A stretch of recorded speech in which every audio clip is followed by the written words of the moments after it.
जय माता दी दोस्तों। भगवती भुवनेश्वरी के स्वरूप, महत्व और गुणों की अनिर्वचनीयता। सावित्री ने कहा, प्रभु अब आप मुझे जो समस्त सार पदार्थों में सर्वप्रधान है वह भगवती की भक्ति प्रदान करने की कृपा कीजिए, क्योंकि वही मुक्ति का सिद्ध मार्ग है। उसी के प्रभाव से मनुष्य नरक से तर जाते हैं। वही संपूर्ण अशुभ कर्मों को नष्ट करने की शक्ति से संपन्न है। उसकी महिमा से कर्म वृक्ष की जड़ ही कट जाती है। भगवान, मुक्ति किसको कहते हैं? मुक्तियाँ कितने प्रकार की होती हैं? उनके क्या लक्षण हैं? तथा भक्ति का वस्तु तो स्वरूप क्या है? भक्ति के कितने भेद हैं? एवं किए हुए कर्मों के भोग का नाश किस प्रकार हो सकता है? ये सारी बातें भी मैं जानना चाहती हूँ। वेदवेताओं में श्रेष्ठ प्रभु, आप मुझे संक्षेप में परम सार रूप ज्ञान प्रदान करने की कृपा कीजिए। अज्ञानी को ज्ञान प्रदान करने से जो महान पुण्य होता है वह यज्ञ, तीर्थ, स्नान, दान, व्रत और तप के संपूर्ण पुण्य फल उसकी 16वीं कला की भी बराबरी नहीं कर सकते। पिता की अपेक्षा माता की श्रेष्ठता 100 गुना अधिक मानी जाती है, यह बिल्कुल निश्चित है। परंतु प्रभु, ज्ञानदाता होने के कारण गुरु उन माता से भी 100 गुने अधिक पूज्य हैं। धर्मराज बोले, वत्से, तुम जिसकी अभिलाषा कर रही हो वह सब तो मैं तुम्हें पहले ही दे चुका हूँ। अब जो तुम भगवती जगदम्बा की भक्ति चाहती हो वह भी मेरे उस पहले दिए हुए वर के प्रभाव से ही प्राप्त हो सकती है। कल्याणी, तुम जो मूल प्रकृति भगवती जगदम्बा के गुणानुवाद का श्रवण करना चाहती हो सो यह बड़ा ही विलक्षण है। इसके पूछने, कहने और सुनने वाले सभी अपने कुल को तारने वाले हैं, परंतु है यह बहुत कठिन। सहस्त्र मुख वाले शेष भी इसे कहने में असमर्थ है। मृत्युंजय भगवान शंकर यदि अपने 5 मुखों से कहने लगे तो वे भी पार नहीं पा सकते। ब्रह्मा जी चारों वेदों तथा अखिल जगत के श्रेष्ठता हैं। 4 मुखों से उनकी परम शोभा होती है। भगवान विष्णु सर्वज्ञ हैं, परंतु ये दोनों प्रधान देव भी भगवती के गुणों का सम्यक प्रकार से वर्णन करने में समर्थ नहीं है। स्वामी कार्तिकेय अपने 6 मुखों से वर्णन करते रहे तो भी अंत नहीं पा सकते। महाभाग गणेश जी को योगिनद्रों के गुरु कहा जाता है, किंतु भगवती के गुणों का वर्णन कर पाना उनके लिए भी असंभव है। संपूर्ण शास्त्रों के सारतत्व वे 4 वेद हैं। यह वेद तथा इनसे परिचित विद्वान भी भगवती जगदम्बा के गुणों की एक कला भी जानने में असमर्थ सिद्ध हो जाते हैं। देवी की महिमा वर्णन में साक्षात सरस्वती भी जड़ के समान होकर असमर्थता प्रकट करने लगती है। सनक, सनातन, सनत कुमार, धर्म, कपिल तथा सूर्य ये तथा श्री ब्रह्मा जी के अन्यान्य सुयोग्य पुत्र भी उनके महत्व का वर्णन करने में सफलता नहीं प्राप्त कर सके। तब फिर अन्य व्यक्तियों से क्या आशा की जा सकती है? श्रीदेवी के जिन गुणों की व्याख्या सिद्ध मुनिंद्र तथा योगींद्र भी नहीं कर सकते, उनका वर्णन अन्य पुरुष कैसे कर सकते हैं तथा मैं ही कैसे कर सकता हूँ? ब्रह्मा, विष्णु और शिव प्रभृति देवता भगवती के जिन चरण कमलों का ध्यान करते हैं वे देवी भक्तों के लिए जितनी सुगम है उतनी ही भक्तिहीन जनों के लिए दुर्लभ भी है। भगवती का गुणानुवाद परम पवित्र है। कुछ लोग किसी अंश को जानते हैं। परम ब्रह्म ज्ञानी ब्रह्मा कुछ अतिरिक्त ही अंश से परिचित हैं। ज्ञानियों के गुरु गणेश जी को कुछ और ही ढंग से भगवती का गुण ज्ञात है। सबसे विलक्षण गुण सर्वज्ञानी भगवान शंकर ही जानते हैं, क्योंकि परब्रह्म भगवान श्री कृष्ण की कृपा से उन्हें इनका ज्ञान प्राप्त हो चुका है। पूर्व समय की बात है, भगवान शंकर एक बार गोलोक में गए थे। वहाँ एक परम निर्जन कानन में रास मंडल का आयोजन था। वहीं भगवान श्री कृष्ण ने शंकर जी को भगवती जगदम्बा के कुछ पवित्र गुण सुनाए थे। इसके बाद स्वयं शिव जी ने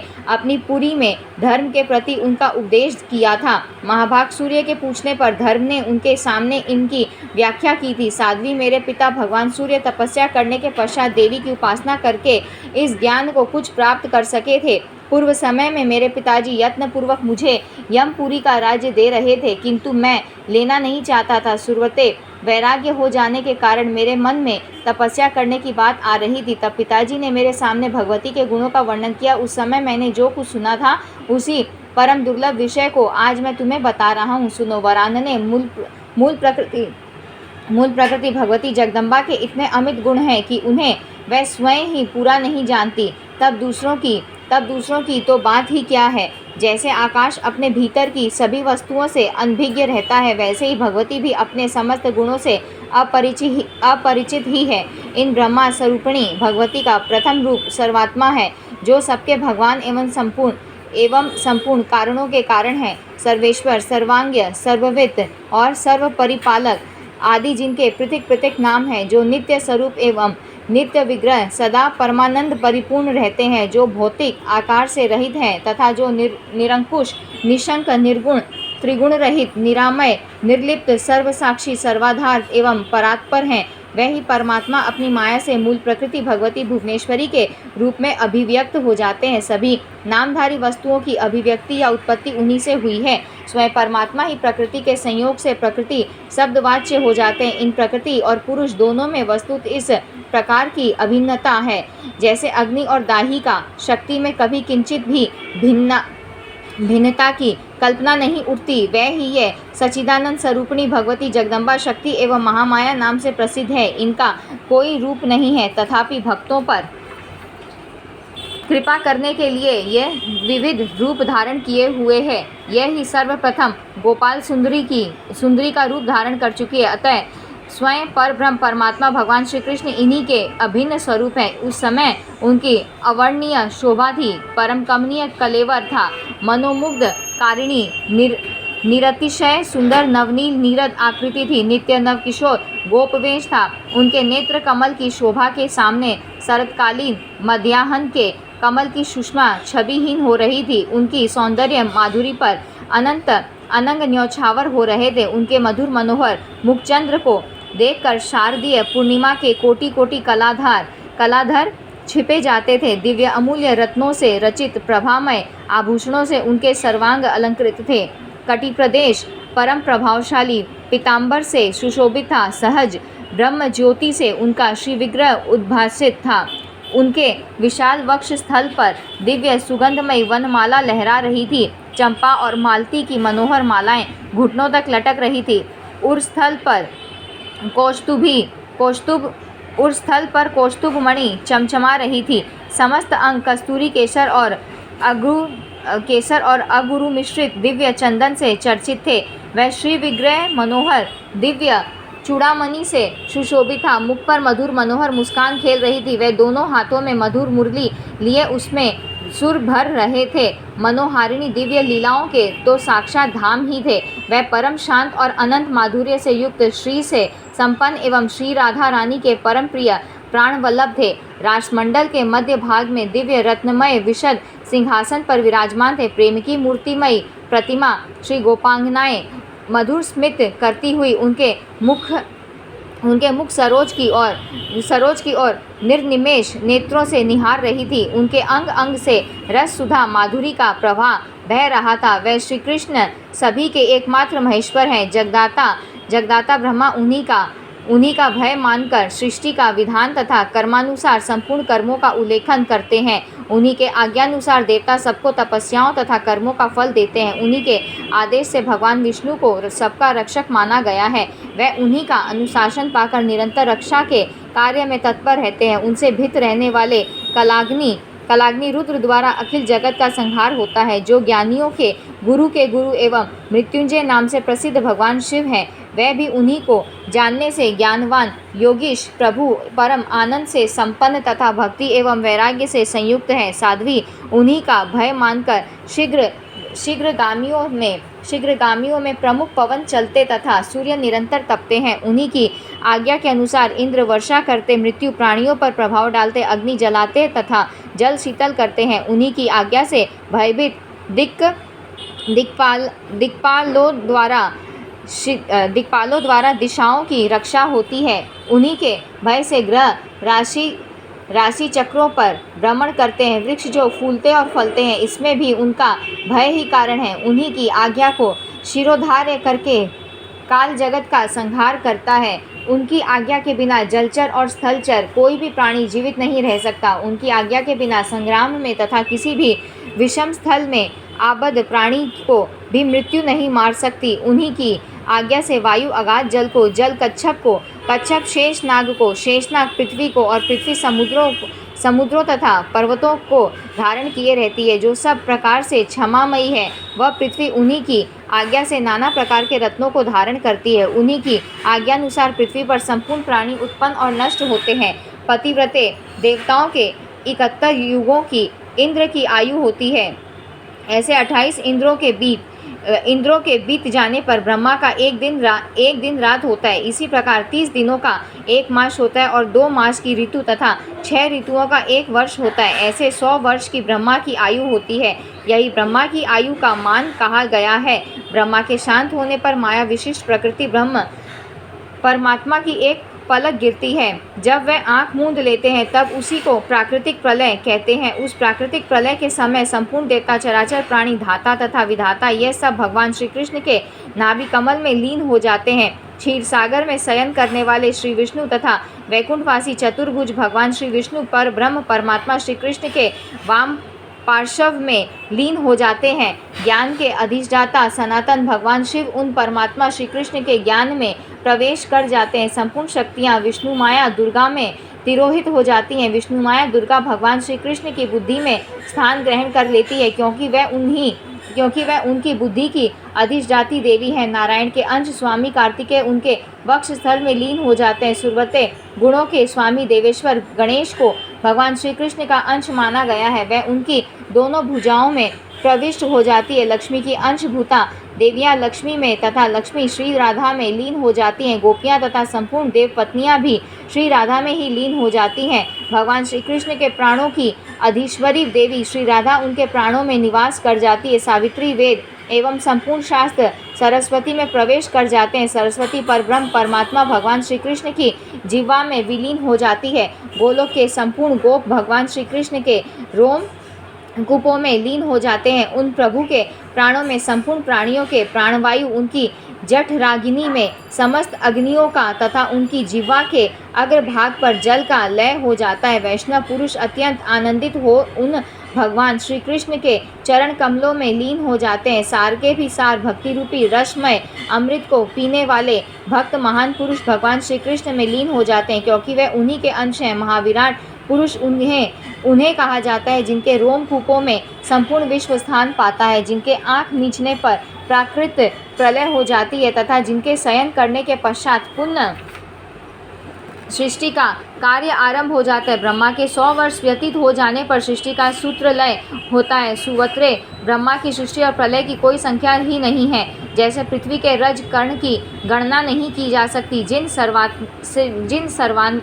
सर्वांतरात्मा प्रभु के पलक मारने पर प्रलय तथा शयन करने के पश्चात जिनकी इच्छा से पुण्य सृष्टि होती है, वह पर ब्रह्म भगवान श्री कृष्ण प्रलय काल उपस्थित होने पर उन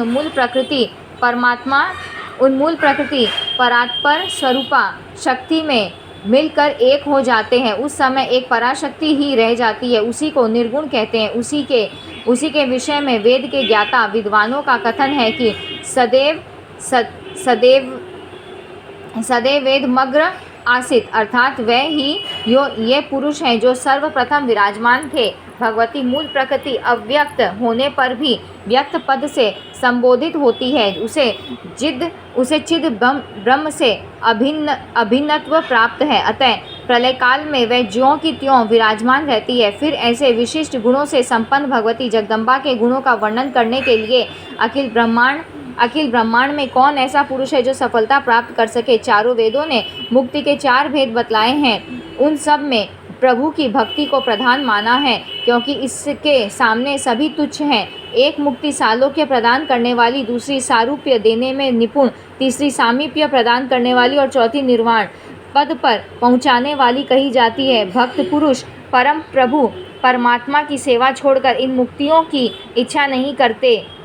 वे शिवत्व, अमरत्व और ब्रह्मतत्व की भी अवहेलना करते हैं। मुक्ति सेवा रहित होती है और भक्ति में निरंतर सेवा भाव का उत्कर्ष होता रहता है। यही भक्ति और मुक्ति का भेद है। अब निषेक खंडन का प्रसंग सुनो। विद्वान पुरुष कहते हैं कि किए हुए कर्मों का भोग ही निषेक है। उसके खंडन का कल्याणप्रद उपाय तो यही है कि मूल प्रकृति भगवती श्री देवी की उत्तम सेवा की जाए। साध्वी, यह तत्व ज्ञान लोक और वेद में स्थिर है। अतः वत्से, तुम इस विघ्न रहित एवं शुभप्रद मार्ग का सुखपूर्वक अनुसरण करो। इस प्रकार कहकर सूर्यपुत्र धर्मराज ने सावित्री के पति सावित्री के पति सत्यवान को जीवन प्रदान करके सावित्री को शुभ आशीर्वाद दिया। तत्पश्चात वे जानने के लिए उद्विग्न हो गए। उन्हें जाते देखकर सावित्री ने उनके चरणों में मस्तक झुकाया और उनके चरणों को पकड़कर वह रो पड़ी। उन परम उद्धार धर्मराज के बिछोह के कारण वह दुखी हो रही थी। कृपा सागर धर्मराज सावित्री की यह स्थिति देखकर परम संतुष्ट हुए। साथ ही उनकी आंखों से भी स्नेह जल की धारा बहने लगी। उन्होंने सावित्री से कहा, धर्मराज बोले, सावित्री तुम पुण्य क्षेत्र भारतवर्ष में बहुत वर्षों तक सुख भोगने के अनंतर उस लोक में जाओगी जहाँ स्वयं भगवती विराजमान रहती है। भद्रे, अब तुम अपने घर जाओ और भगवती सावित्री का व्रत करो। 14 वर्षों तक करने पर यह व्रत नारियों को मोक्ष प्रदान करता है। ज्येष्ठ मास के शुक्ल पक्ष में चतुर्दशी तिथि को यह व्रत करना चाहिए। भाद्रपद मास के शुक्ल पक्ष में अष्टमी तिथि के दिन महालक्ष्मी का व्रत होता है। सूची स्मृते यह व्रत 16 वर्षों तक करना चाहिए। जो नारी भक्तिपूर्वक इस व्रत का पालन करती है उसे भगवान श्री हरि का परम पद प्राप्त हो जाता है।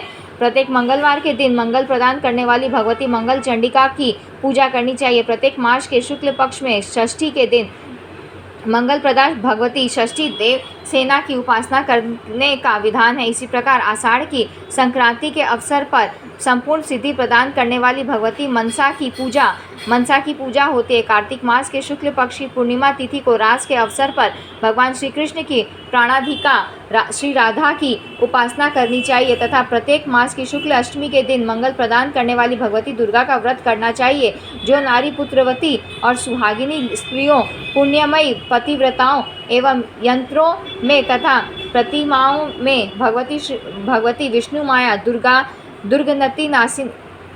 दुर्गति नासिनी दुर्गा तथा प्रकृति स्वरूपिणी भगवती जगदम्बा की भावना करके धन और संतति प्राप्ति के लिए भक्तिपूर्वक उनकी पूजा करती है। वह इस लोक में सुख भोग कर अंत में भगवती श्री देवी के परम पद को प्राप्त होती है। साधक पुरुष को चाहिए कि इस प्रकार देवी की विभूतियों का निरंतर पूजन करे। अतएव तुम निरंतर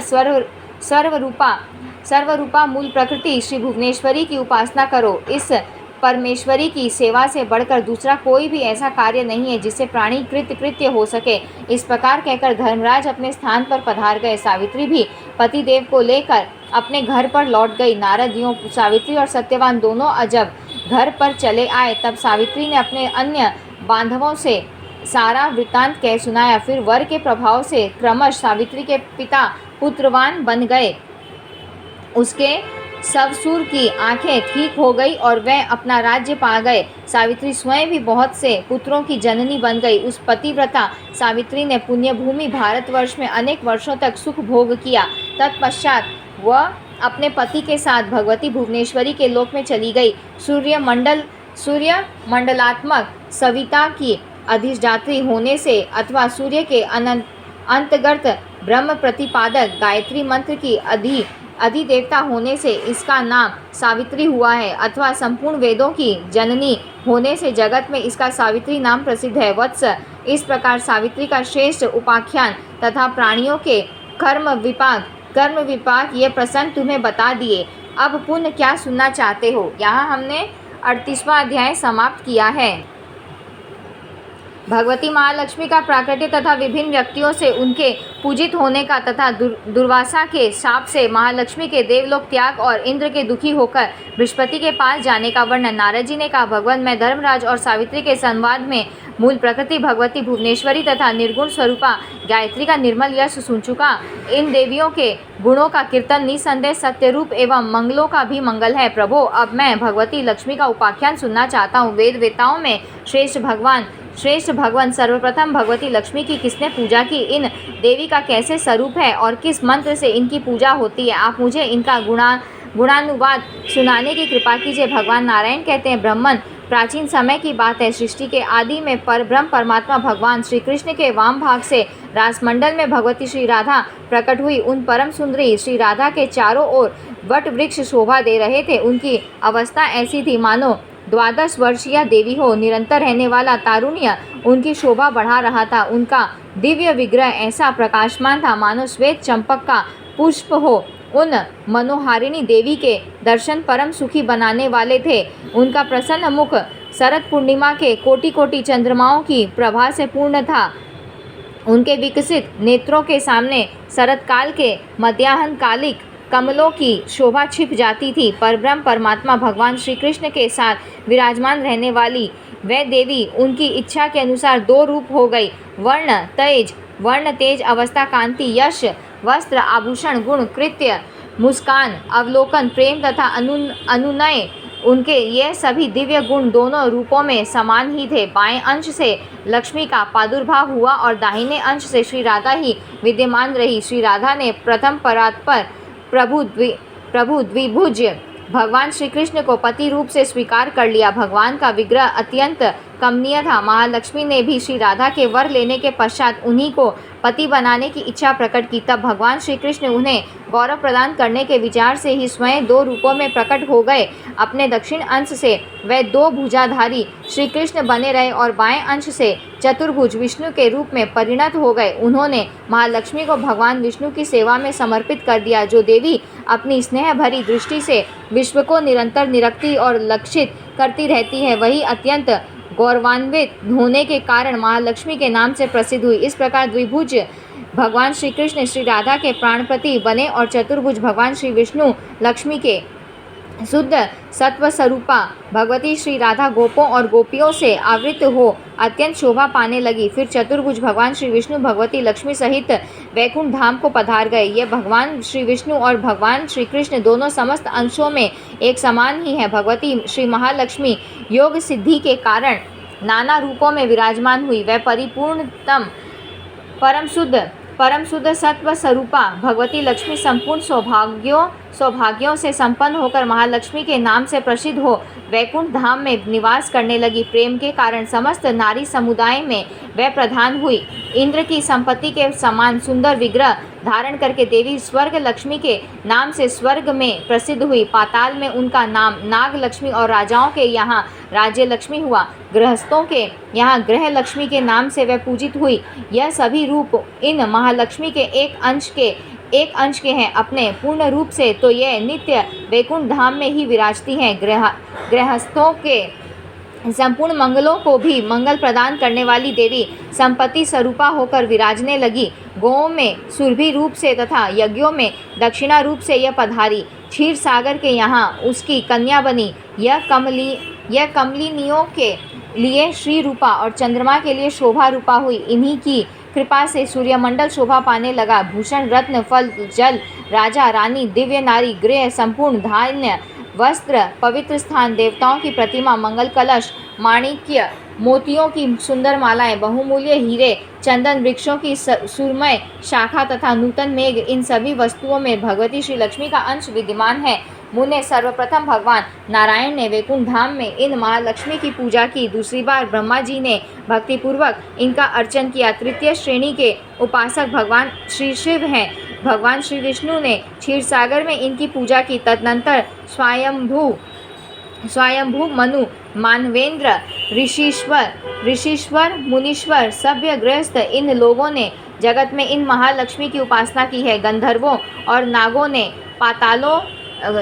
पाताल लोक में इनका पूजन किया। भाद्रपद मास की शुक्ल अष्टमी के सुअवसर पर ब्रह्मा द्वारा यह सुपूजित हुई। नारद भाद्रपद मास के शुक्ल पक्ष में पूरे पक्ष तक त्रिलोकी में इनकी भक्तिपूर्वक पूजा होती रही। चैत्र, पोष तथा भाद्रपद मास के पवित्र मंगलवार को इनकी पूजा का महोत्सव होने लगा। श्री विष्णु से सुपूजित होने का कारण त्रिलोकी में सब लोगों ने बड़े भक्ति भाव के साथ इनकी उपासना की। वर्ष के अंत में पौष की संक्रांति के अवसर पर मध्याह्न काल में मनु ने मंगल कलश पर इनकी प्रतिमा का आवाहन करके इनकी पूजा की। तत्पश्चात वह महादेवी तीनों लोकों के लिए नित्य पूज्य हो गई। इंद्र इनके उपासक बने। राजा मंगल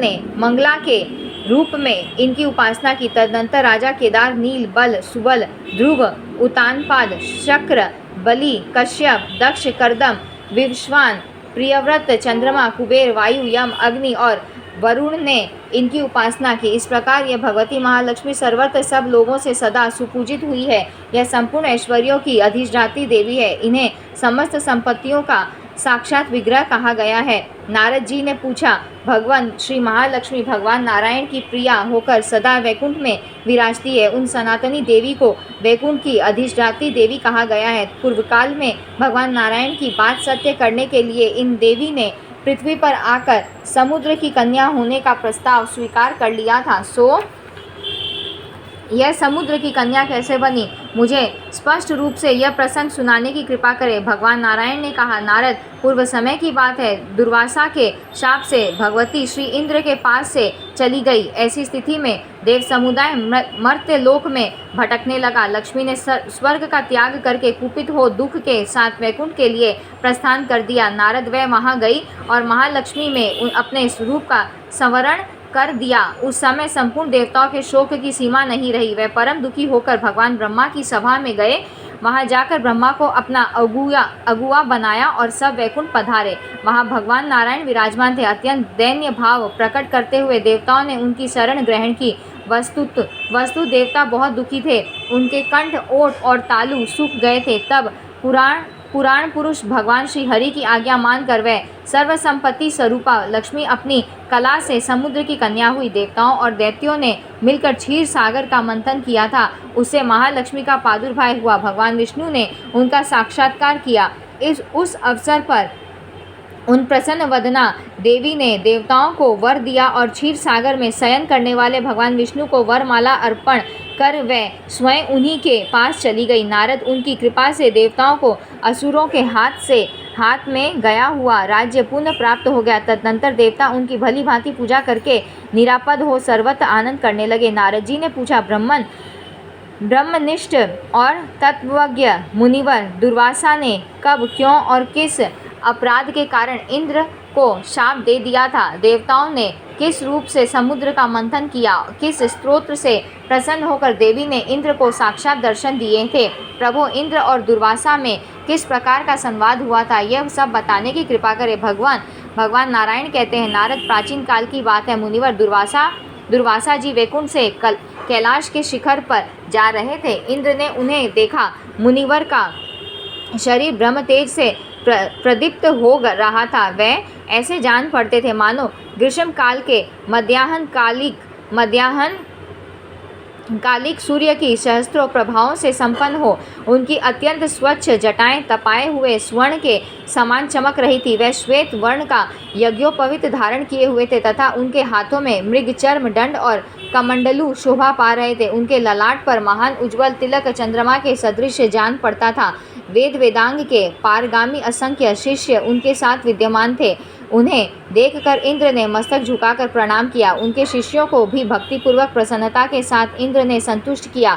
तब शिष्यों सहित मुनिवर दुर्वासा ने इंद्र को शुभ आशीर्वाद दिया। साथ ही भगवान विष्णु द्वारा प्राप्त परम मनोहर पारिजात पुष्प भी उन्हें समर्पित किए।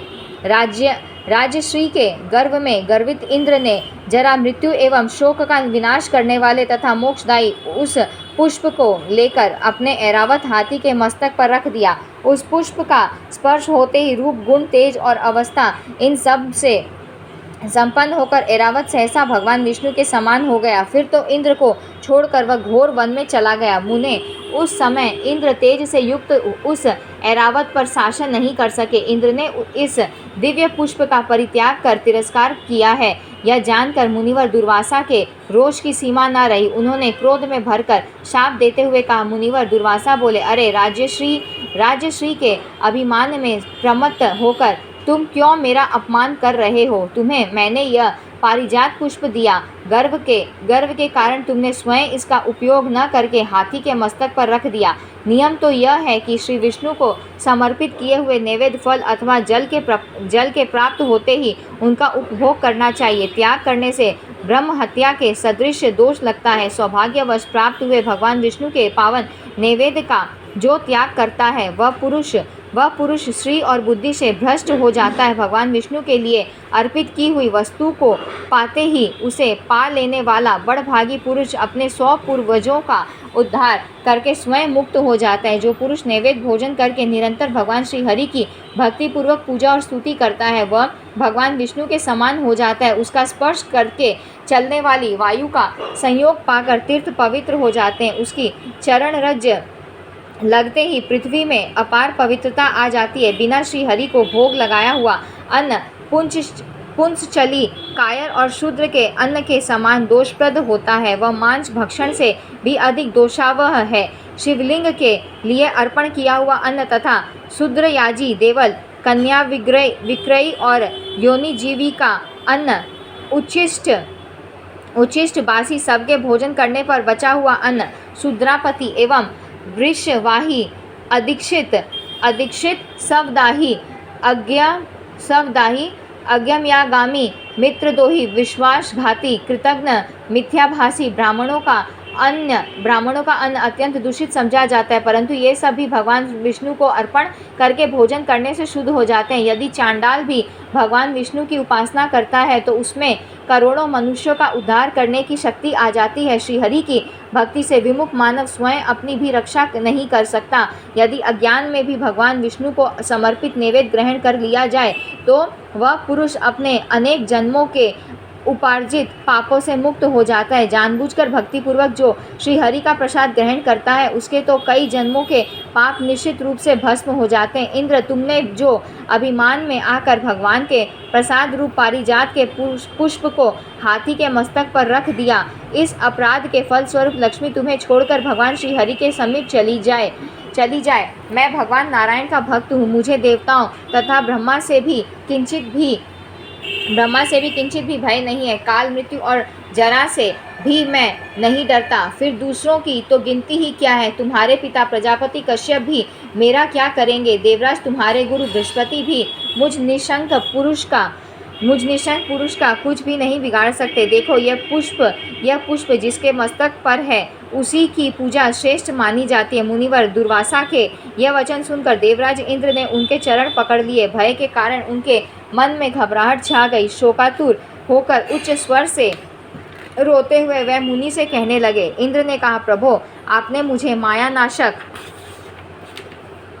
मायानाशक ये शाप देकर बहुत ही उचित किया है। अब मैं गई हुई संपत्ति की याचना नहीं करता। आप मुझे कुछ ज्ञानोपदेश करने की कृपा कीजिए। ऐश्वर्य तो विपत्तियों का बीज है, उससे ज्ञान ढक जाता है। इसी से इसको मुक्ति मार्ग का कुठार कहा जाता है। इसके कारण भक्ति में पद पद पर बाधा उपस्थित हुआ करती है। मुनि बोले, देवराज, संपत्ति जन्म, मृत्यु, जरा, शोक और राग के बीज का उत्तम अंकुर है। इसके प्रभाव से अंधा हुआ मानव मुक्ति के मार्ग को नहीं देख सकता। इंद्र, जो मूढ़ मानव संपत्ति से प्रमत्त हो गया है उसी को मदिरा से मत भी समझना चाहिए। उसे ही बांधवजन बंधु कहकर घेरे रहते हैं। वैभव मत, विषयांध, विह्वल, महाकामी और राजसिक व्यक्ति में सत्व मार्ग का अवलोकन करने की योग्यता नहीं रह जाती।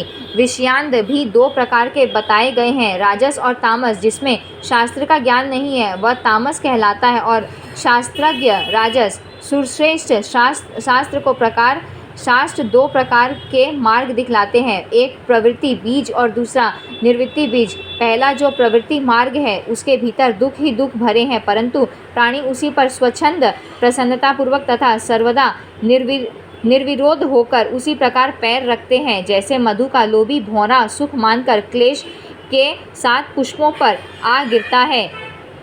यह प्रवृत्ति मार्ग जन्म, मृत्यु, जरा और नाश के परिणाम का मूल कारण है। प्राणी प्रसन्नतापूर्वक अनेक जन्मों तक अपने विहित कर्म के परिणाम स्वरूप नाना प्रकार की योनियों में क्रमश भ्रमण करने के पश्चात भगवान की कृपा से मानव होकर सत्संग का सुअवसर प्राप्त करता है। सत्संग संसार रूपी अपार सागर को पार करने के लिए परम साधन तथा तत्व को प्रकाशित करने के लिए प्रज्वलित दीपक है। सैकड़ों और सहस्त्रों में कोई विरला ही साधु पुरुष उसके प्रकाश से मुक्ति मार्ग का अवलोकन कर सकता है। तब बंधन को तोड़ने के लिए उसके हृदय में यत्न करने की भावना उत्पन्न होती है। जब अनेक जन्मों के पुण्य एवं तपस्या और उपवास सहायक होते हैं तब प्राणी को मुक्ति मार्ग की उपलब्धि होती है। यह मार्ग निर्विघ्न और परम सुखद है।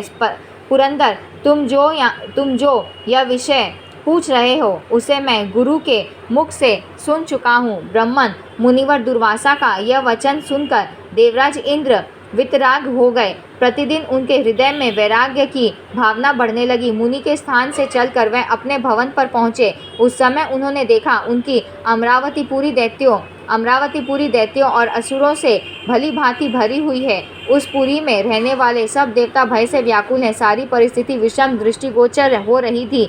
कहीं किसी के भाई बंधु नहीं थे तो कहीं किसी के माता पिता और स्त्री ने ही उसका साथ छोड़ दिया था। वहाँ अत्यंत खलबली मची थी।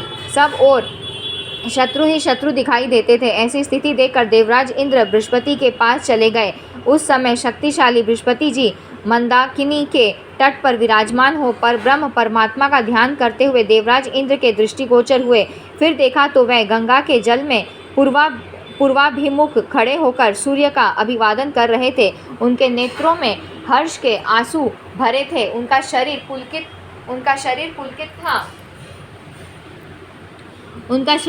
पुलकित था। वह अत्यंत आनंदित थे। वह परम श्रेष्ठ गांभीर्य संपन्न धर्मात्मा श्रेष्ठ पुरुषों से सेवित बंधु वर्ग में आदरणीय भ्रातृ समुदाय में ज्येष्ठ तथा देव शत्रुओं के लिए अनिष्टकारी गुरुवर बृहस्पति जी मंत्र का जप कर रहे थे। देवराज एक पहर तक उन्हें देखते रह गए। तत्पश्चात उन्हें ध्यान से उपरत देखकर प्रणाम किया। फिर वह गुरुदेव के चरण कमलों में मस्तक झुकाकर उच्च स्वर से रोने लगे। तदनंतर दुर्वासा जी के द्वारा दिए गए शाप के संबंध की सारी बातें इंद्र ने बृहस्पति जी को बताई। इंद्र की सारी बातें सुनकर परम बुद्धिमान एवं वक्ताओं में श्रेष्ठ बृहस्पति जी ने इस प्रकार कहा। बृहस्पति जी बोले, सुश्रेष्ठ, मैं सब कुछ सुन चुका हूँ। तुम विषाद मत करो, मेरी बात सुनो।